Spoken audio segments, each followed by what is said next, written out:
Welcome to the Friends of Honor, powered by Budweiser Nevada Beverage. This episode of Friends of Honor is powered by Red, White, and Blue, supporting the mission of Folds of Honor, Nevada.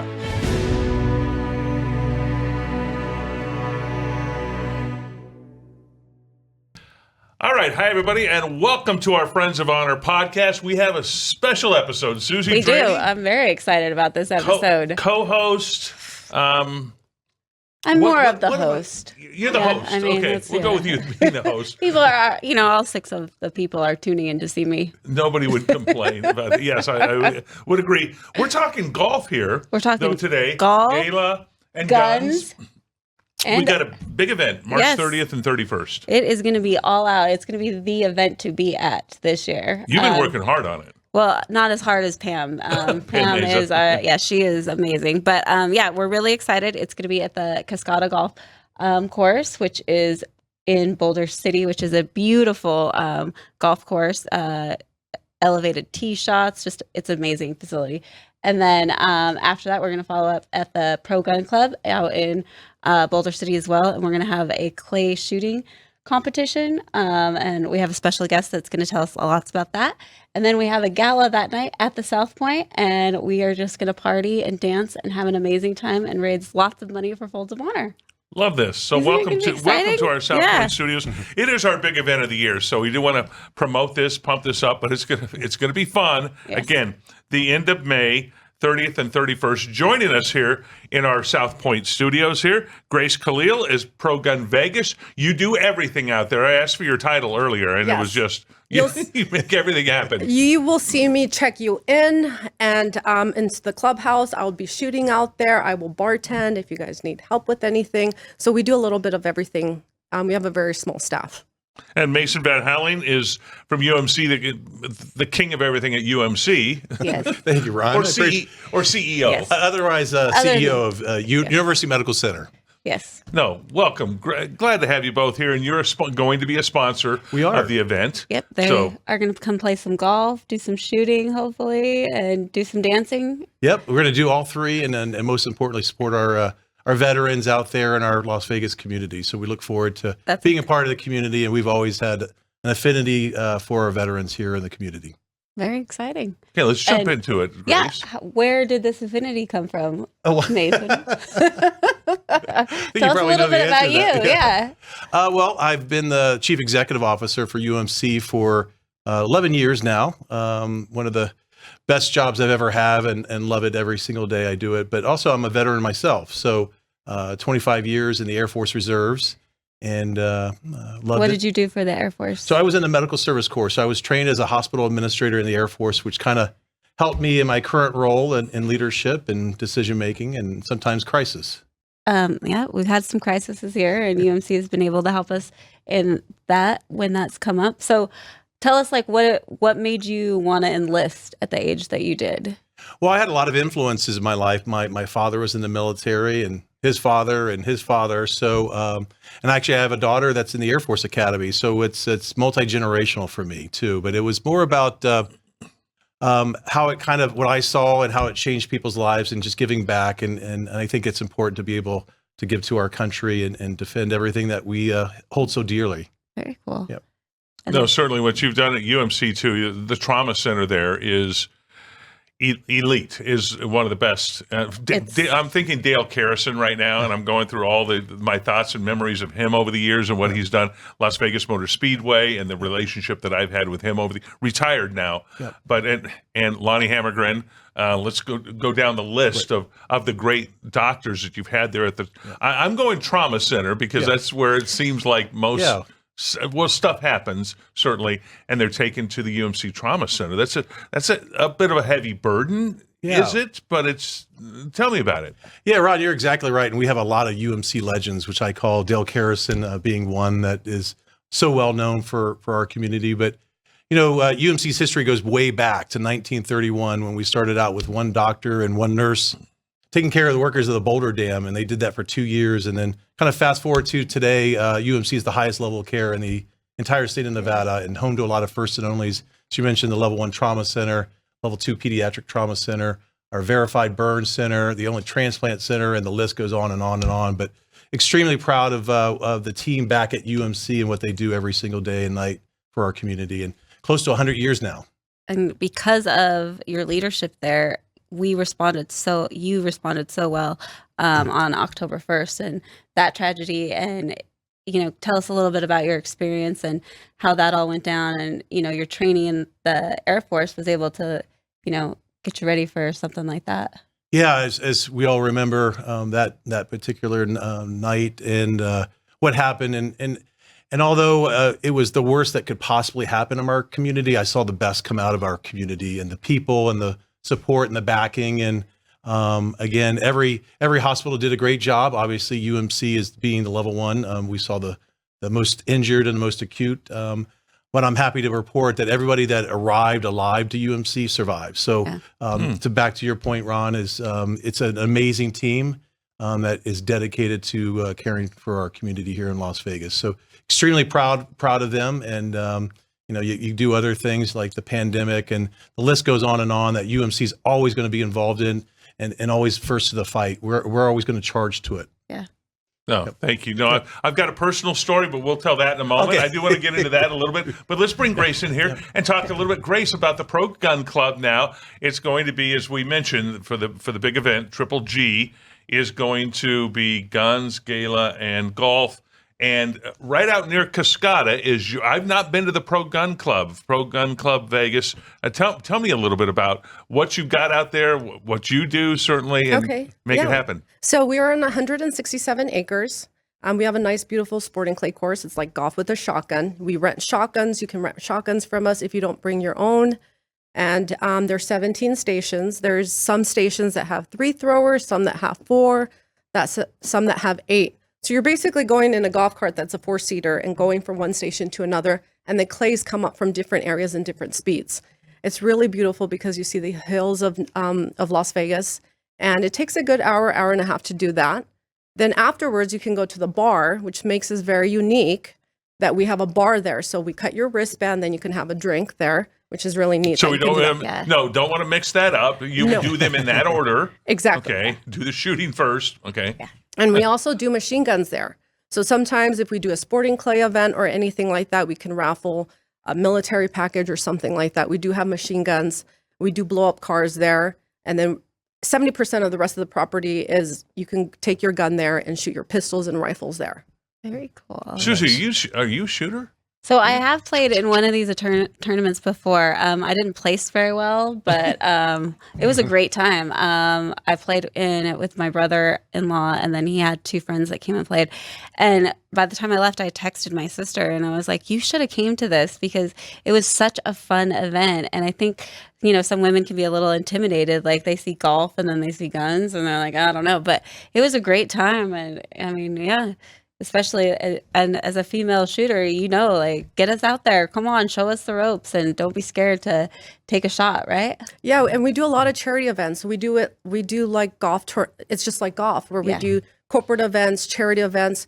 Because we are a gun range, we do a lot of things for law enforcement, for veterans, fire department, anything like that for families. We raise money. We had a Navy SEAL that passed away, Sonny Liam, and he would come every Friday. We have his plaque there on top of the bar. We actually put a plaque just for him on one of the stations.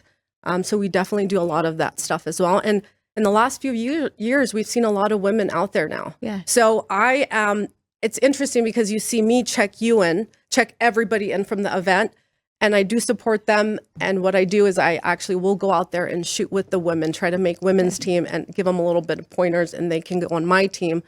And that's how, and it's a lot of fun. Give her the 410, not the 12 gauge. No, the 410. we'll give her a 20 Am I gonna have to go see 28. Mason afterwards? Shooting vest. Nobody's going to do the 28, 28 I think. Let's just be clear, right? Shooting vests definitely help. 20, 28 gauge. All of those things definitely do help. Those little additional stuff. Mason, what are you with a shot? You got a pretty good. I'm going to probably be on your team if that's okay. Yeah, absolutely. No, last time I shot a gun was at a pro gun club like this with my daughter. Okay, and she was just learning, and I showed her what end to point the gun and all that sort of stuff, and she beat me. with See? clays. Yeah. No, she pounded. No, It was okay. not even close. Yeah. It was like, and I'm going, I have no idea. I'm Yeah. left-handed. So do you have left-handed guns? So no, we do not have What? We do not. They're all over and unders. And in tournaments, if you don't bring your own shotgun, we're allowed to bring your own shotgun. If you don't have one, you can rent it from us, and you have to use our ammo. And yeah, that's pretty much. And if you come here to our facility, it's a really good price. It's become cheaper than golf. Okay. So if you bring your own shotgun and you bring your own ammo, you're just purchasing the golf cart and the clays, which and we don't charge you to be on our facility for that. So what I've noticed in the last few years, a lot of people have transitioned from golf to sporting clays. I mean, they'll still go golfing, but they do their nice little golf course facility a few times out of the year, and now they're coming almost transitioning and doing sporting clays. Yeah, because I think the reason why is golf you can drink the whole time, Right. where you play and then you can go in and drink. So the golf is for the strong day drinkers. There you go. Yes, yes. They don't care about their score. Yeah. So what direction are you shooting? Because you're right by Cascada. I'm picturing going out Boulder Highway. Right. Cascada's on the left side We're up on- the hill. Exactly. We're Are on you- the right. You're on the right side. Exactly. So are you shooting to the south, southwest? We're- sort of. Well, our sporting clay course wraps around our clubhouse. Yeah. Oh, So okay. it's so it'd be facing west. And actually, when you're at Cascada, you can actually see us from our from the facility. It's actually pretty Okay. cool out there. Yeah, you're gonna have a blast. No, So, I'm yeah. I'm looking forward to it. And there's Yes. a bar, which makes us very unique. And we have it. Thank goodness, we've never had a situation like that. We have range officers that are watching the facility and everything like that. And once they're done, we have a beautiful clubhouse that you can sit there. We have a nice little lounge and then a beautiful bar where there's trophy heads and everything like that. So it gives you that full experience as well. Almost like that you're in a kind of hunting upland bird environment, which is really nice. And that's how I started. I started doing sporting clays. And then from there, I became like upland bird hunting. And then the facility gives you the feel of that and everything like that. That's really exciting. Are you pretty good as a shooter? I am. Oh yeah. I think she is. I am pretty No, good. I'm getting I the think impression- Mason's gonna ask to be on I your really team. am. Like, You definitely want me on your team. Yeah. we are gonna have some Definitely really The good ultimate renaissance trophies. team. Okay, there Yeah. it is. I got my teammate. Dang it. Well, you're gonna win some cool stuff then. Yeah, Hopefully. yeah. What does it take to be a good shooter? I mean, a steady hand. I'm thinking, and Honestly, nerves of steel. What, And honestly, it just really takes practice like anything else. And then I have my own shotgun. I've had different shotguns that fit a little bit better for me and things like that. And it's just a matter of, and I don't have the fancy stuff. Honestly, I see people that come with shotguns that are 30,000 and they're terrible. What? They don't Yeah. shoot that No, good. you can pay $30,000 for Exactly. a shotgun. And mine was Okay. mine was like 900, and it's a matter about just really practicing and like learning your equipment, and that's pretty much what it is. It's really, your aim, just practicing and having a good time out there, honestly. And I love it. That's exciting. No, okay. And You Mason, would spend $30,000 on golf clubs. Yeah. I think right. Ron would. Yeah. I don't know if it I improved don't his know. game, but Yeah. no, it would not. I played with you. But They do have left-handed clubs. Yeah, yes, so that's true. Yeah. Yeah. Okay, so Mason, I do have to tell this story, a personal story with sure. UMC. Yeah. Years ago. This is 25, 30 years ago. I wasn't there then. You weren't there then, Yeah, but no, this is a good story. But my nephew, my sister, brought her kids here to town. So my nephew grabs his dirt bike, goes out, and starts ripping through the desert, as you cannot do here in Las Vegas, back then especially, when it wasn't built out as much. Wrecks his bike, cracks his head, gets taken to UMC. I go down there with my sister, and he's not in good shape, and she's pretty worried. They're going to have to do some serious medical procedures on him at UMC. And I asked who the doctor was on staff, and they said Lonnie Hammergren. And I told my sister, I pulled her aside, put my arm around her, and said, "You're in great shape. You're at the best trauma center, and you have the best surgeon to take care of your son." And which he did, which I've told that story many times to his kids now, because he fully recovered and was fine, and took the bleeding off his brain and the pressure. And so anyway, that was a personal story of what really of a remarkable thing that UMC Trauma Center did I for tell my you, family. and thank you for sharing that.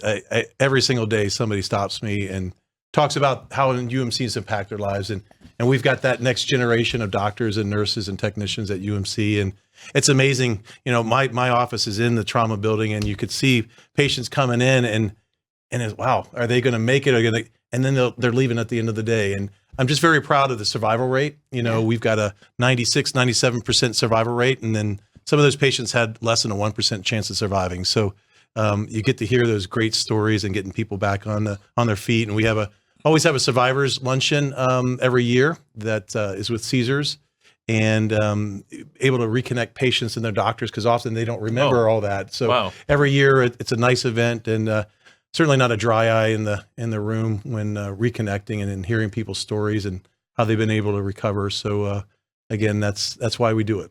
Well, and you have done a lot of construction at UMC. It's for the longest time, it wasn't known as like the most up and coming hospital. And since you have taken over, it is beautiful. And you've added a Da Vinci robot, right? So yeah, if anything ever happens. What? A Da Vinci robot. No, okay, hold on now. Don't just go past that.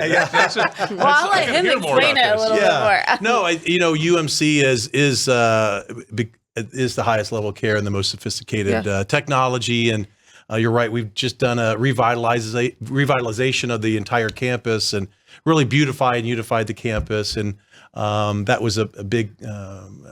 We really wanted to reflect the great care that was happening inside every single day. And but you're talking about the Da Vinci robots. We have a fleet of robots. We have so much technology inside the hospital. It's really space age in the OR suites, and we're going to continue to be on the cutting edge of technology here in Las Vegas. Yeah. So what are the robots doing? I mean, I can imagine. Well, there's still doctors and nurses behind it, but it's really minimally invasive, less blood loss, back on your feet sooner. You know, the days of scars, hernia scars are now microscopic scars. So it's, but it's all great technology that helps assist surgeons do their jobs and get patients back on their feet.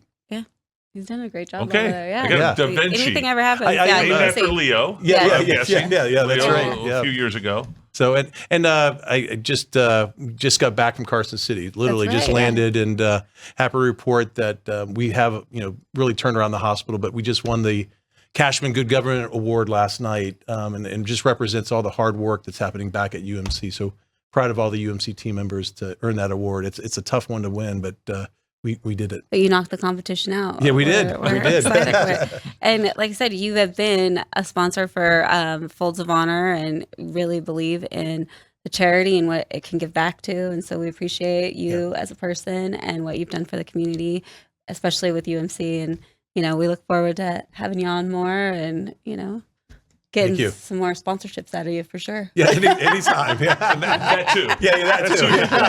Okay. And now we're going to see what you're. Grace, how did again, Pro Gun Vegas, what you've got out there? I'm looking forward to seeing it. I've not been there. I've been to other gun club, Mesquite, years ago. That's where my daughter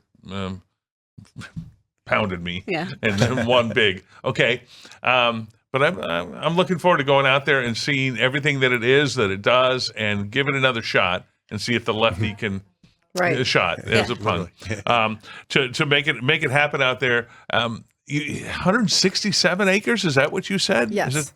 And Grace, do you have social events where like people are, because I think I'm on your newsletter to where you guys do like a social happy hour and get the community involved. Can you tell us a little bit more about those? Yeah, we definitely do a lot of charity events and a lot of corporate events, or mostly charity events. And if anybody asks us that they want any sponsorship or anything like that, we definitely do. We had a few companies come to us, and what we do is we give them memberships. Annual memberships. We give them packages for military packages, things like that, range fees for them and their family. So we do give out if they come and ask us. We're private. It's a family-owned business.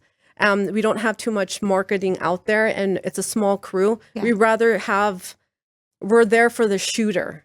So instead of marketing so much, we rather have a facility that is for the shooter. Friendly, yeah. And so, there's only so much that you can do. But now with social media, with Facebook and Instagram and everything like that, we became more popularized like that. Nice. And so, yeah, it's a great facility. it's not too many people know it. It's been open to the public for 14 years. And now I think the gun world, it's a little bit more open in the last few years, that it's for, you can do competitions. It's a hobby. And so, which is really nice. And we try to give back to the community as much as we can as well. We definitely support our law enforcement, our veterans, our fire department, and any other companies that a lot of construction companies, we do a lot of their corporate events. And so when they have all the funding goes to the charity that they would like to go to. So somehow it's always a tie to a charity as well, even though it's a corporate event. It's awesome. No, it's okay. So out on the way to Boulder Highway, on the right side of the road, Cascada's on the left. And we're on the right. Yeah. And then And back do to the South Point for the party at night. For the party that night. And Yes. it is, again, the May 30th and the 31st. There are spots still open for the Folds of Honor event, Triple G, guns, gala, golf. It could be in any order. Did I get the order right, or is it supposed to be? It's golf, guns, gala. Okay, so I need to remember that golf, guns, In that gala. order. Okay, He might show up the day late. so go chronological order. You start Yeah, your golf yeah. first, then you go out and do the guns, and then you come here to the South Point Yeah. and have the party. All to benefit, of course, a great cause for scholarships, for Folds of Honor, for family members, children of military people, or for, I do want to mention this too, first responders as well, for them to get scholarships to colleges. And I do want to mention not just colleges, but also trade schools to be able to learn a trade if you want to become a plumber, a welder, something, if you, and college isn't your thing. But you would qualify for the scholarship. You have that as an opportunity. And scholarships are available now. Open now to apply for scholarships. Yeah, I think they close in 2 months. 2 months? Okay. Yeah, So, but don't we'll have to wait. double check because Ju- we don't know when this is going to air yet. So Jump in there and make it happen for the event. We're looking forward to it. Thank you thank Thank you you. so Thank much you for the coming. invitation. Yeah. for coming in. Yeah. We're working thank with you. you. Yeah. We do have one more guest on this podcast, a Purple Heart recipient, when we come back.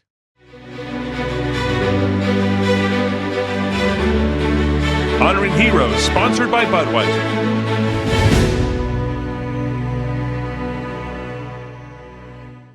Joining us now, Matt Ketting is a Purple Heart recipient, and a lot of stories to tell, certainly from Michigan through Hawaii, Southern California for a while at Camp Pendleton, and now in Las Vegas with Invictus. I see. Want to hear more about that Yeah, that's my team. in Thank a you for moment. having me. That is your team now, but Yeah. tell us the version of your Purple Heart and how that came to be and what happened. Iraq and Afghanistan. 3 tours of duty over there. Certainly, you served your time. Yeah, Thank you. I had 4 total deployments, 3 prior to getting significantly injured overseas. Joined in 2006, a little bit after a brief stint in college, trying that out for a while.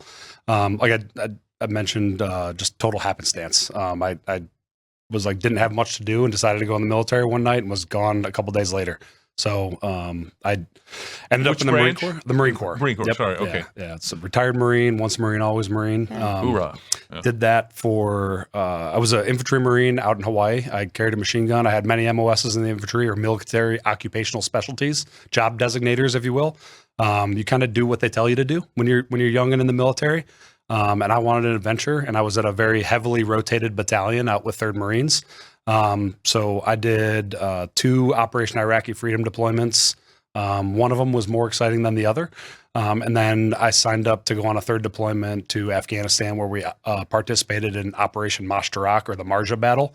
During the Marja battle, I got to do everything I joined the Marine Corps to do, which was really cool.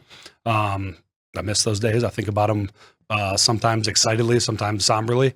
It was a tough fight. We were in a fight for about 6 to 8 days of continuous fighting, and then we started clearing supply routes back to allow more ammunition and food and things like that to come in. While we were doing so, we were clearing improvised explosive devices, and a large vehicle rolled over the top of an anti-tank mine that hit myself and I believe 9 members of my squad, and a few others got Purple Hearts. Out of that, I was probably the most seriously wounded. I had to be helicopter evacuated, and notably the Air Force pararescuemen, or the PJs, came down and saved my life. Flew me by way of Afghanistan to Germany to Walter Reed and Bethesda, where I underwent several surgeries, and Yeah, that's kind of the story of it. There's a lot more to it. I could talk about it for all day, but I won't get choked up if I do. So Well, we're glad to have you here, by the way, and you're glad to be here. I would me too. imagine. I don't stop. I stop to think about that very often. So I'm very fortunate. It's kind of one of those 1 in a million like chance survival things. So glad to be here for it. So. And what's amazing is that you got better and went back. Yeah, so I spent some time with the Wounded Warrior Regiment, Wounded Warrior Battalion in Marine Corps Base, Kaneohe Bay, Hawaii. It's a small detachment out there. I still wanted very much to be a Marine. The Marine Corps wasn't really telling me I couldn't be a Marine, but they were saying you probably need to go do a different job. I met a man by the name of Colonel John Bates. He's notorious in the Marine Corps. He goes by One Lung. He was injured in Vietnam and stuck around until Iraqi freedom for 33 years. Wow. And he was a mentor to me and said, I think if you want to keep doing this, you can do it. As far as I know, I'm the only Marine to leave Wounded Warrior Battalion and then go through a pretty rigorous and elite selection process that made me a recon Marine and a force reconnaissance Marine, which is it's a pretty tough job in the Marine Corps. Did that for another 4 or 5 years. That's jumping out of airplanes, controlling aircraft, all kinds of things, high level shooters, things to that effect. And I got to work with some of the most decorated and incredible men and women that I worked with throughout my time in the Marine Corps there, and deployed one more time. I had some more injuries or complication of existing injuries, hard to tell. And I ultimately retired in 2016 and transitioned out of the military. So Folds of Honor, then, you became involved through your military service, involved in Folds of Honor, which is the reason we're doing this podcast, obviously. Yep. Tell us about how that worked. So first of all, fighter pilots are badass. I hope my language is okay. And, I think when we think of the military, I didn't know much about the military prior to going in, but everybody's seen Top Gun. That was the 80s and 90s kid. So you grow up with that. And I became a joint terminal attack controller, which is it's a job that I do from the Marine Corps, but I can support every branch of the military in that. We control aircraft. We have a good working knowledge of what their munitions are, what their capabilities are. And a ancillary duty is that you work a lot with fighter pilots and all the utility pilots and everybody else that's a pilot in the military. How the Marine Corps employs aircraft is a little bit different from everybody else. We think of it as a close air support aspect on the battlefield. And they've come and got us out of a lot of jams. So I've always had an appreciation for fighter pilots, and they tend to be the most capable and arrogant people, just like special operations guys are. So we work well together. We get along together. We think we're the best. So I learned of Lieutenant Colonel Dan Rooney and kind of what he was trying to do early on. I don't know if it was through like a ad or something like that. And I always like golf. I'm not great at it, but I try really hard. And my friend who I actually joined the Marine Corps with at the same time, he had since retired, was also a machine gunner, was starting the project with the Motor City chapter of Folds of Honor, and asked me to come out and be a honoree or a guest speaker to kick off their tournament. I followed him ever since, and I played in a few of the tournaments and met I think chapter president, or I don't know exactly what the designator is out here, but I met him standing in line somewhere, saw his T-shirt, and we became friends. Yeah. So that was Christian. Yeah, yep, Christian. Yes, Christian Meza. Yeah. The logo is, and thank you for wearing the pin. You got the pin on. Susie's got the logo. I've got the logo here. It's very distinguishable. It is and what it symbolizes obviously is the Folds of Honor. When somebody dies in battle and they're handed a flag that's folded and presented the survivors to that. And what Folds of Honor does then is scholarships for family members of those who have been lost in battle or first responders. So certainly a great cause. Yeah, definitely. Yeah, honor their sacrifice, educate their legacy. I've been fortunate to know some of the families that have received that and meet them. I've had the unfortunate and honorable duty of handing a flag to families before. So it means a lot to me. Yeah, it means a lot to me. And I think it's probably one of the best things we can do is give to the future generations, and not necessarily of warfighters, but the kids and the family members of those that have given everything. So Definitely. Okay, and your company from here, Invictus. Tell us, Las Vegas brings you to Las Vegas when? 2016, at the end of the Vegas. year, Okay. I had Colonel Bates, my mentor, retire me in front of the Bellagio fountains, which was pretty cool. Okay, well, wait. What does that mean? He retired you in front of the fountains. Did he? So he flew presentation, out. We went to the rodeo, the NFR, which I'd never been to a rodeo before. Okay. I didn't realize I was going to the Super Bowl of the rodeos with Wrangler, which was really cool. So we went and did that. And then he said he had my retirement warrant, which is a document published by the President of the United States. And he read to me my retirement in front of my family and my children at the Bellagio fountains while the fountains went off. So that was unique for me. It was pretty cool. I think that's a unique Wow. experience for everybody. Okay. Yeah. Wasn't much fanfare. It was just me and my wife and my father-in-law and my kids there. So it was cool. That's really cool. Yeah. Okay, so that brought you to Vegas, and then from there, Invictus. Yeah, so my wife is in mental health. She works at the VA, and I'm in security. And what better place to be than Las Vegas, Nevada? Very favorable business climate out here. I started the business with some of my co-founders that also came from Marine Special Operations, MARSOC, and Raiders. And we wanted to go out and solve difficult problems. And we wanted to work around the veteran, the military, and law enforcement community. And it kept us very connected to that. And so we started off with a mission of employing only veterans. I will be honest in saying that drawing from less than 1% of the population was challenging as we scaled. Yeah. So we reached out to qualified civilians. We have a training and readiness division. We perform uniformed and plainclothes security services throughout the valley, across the state, internationally.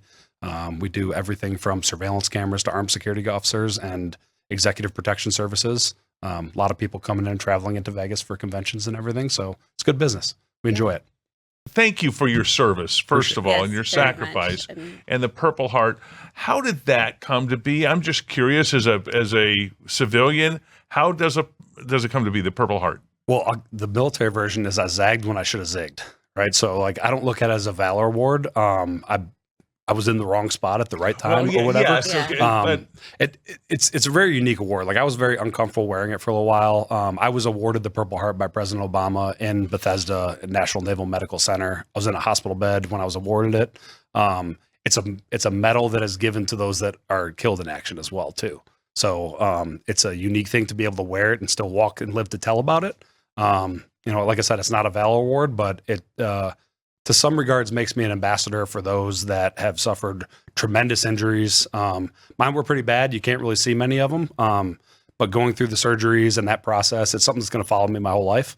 I still have surgeries, scheduled out a few months from now as a result of that. So I have the utmost empathy for the sacrifices that those have made, and it is an honor for me to wear it. And I will hold it near and dear to me. Yeah. So, Well, thank you again for your service. I mean, thank you so that's much. Amazing. Matt Ketting, Invictus, thank you very much for joining us here. Oh, we our sponsor, main let's sponsor try here is Budweiser and Nevada Nevada Beverage. Beverage. So cheers. we do Cheers, that. Do a cheers. cheers to them. The top's still on, so you. Okay. But and thank you for watching us here on their podcast with a lot going on. All of our guests here today, and Matt, thank you for spending some time here with us, and bless you. Yeah, Thank you so we're much for having excited to see you for Triple G. Yeah, absolutely. Yeah. And thank you for your tax dollars because it was a pretty cool job. Okay. So I like Thanks. Thank Thanks you. for watching, everybody. Bye for now.